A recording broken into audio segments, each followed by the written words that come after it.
Guys, good evening. At ako ay magluluto na naman ng crispy fries of okra. Ayan, kinayat ko na po yung okra. May ano po ako dito, cornstarch. Yan, ganyan lang siya kadami. And harina. And tasty boy yung maanghang. At may isa po akong pirasong itlog. Ilalagay ko po siya dyan. Yan, mag-uumpisa na po ako. Yan, ilalagay ko na po yung cornstarch. And sumunod po harina. And then, ilalagay ko na po yung tasty boy.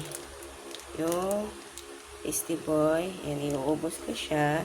And then, ay may mix ko po siya. And lalagyan ko siya ng konting paminta. Yan. And tubig. Lagay ko yung isang itlog. Ay! Tapon tuloy yung isang egg.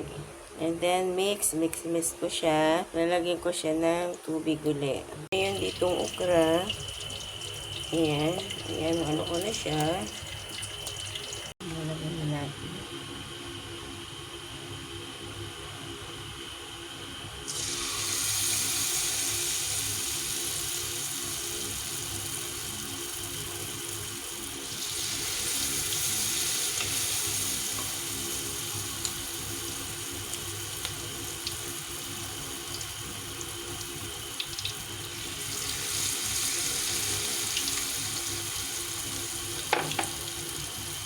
Guys, luto na yung aking crispy fries okra. Yan, yummy yummy. Tara, kain tayo.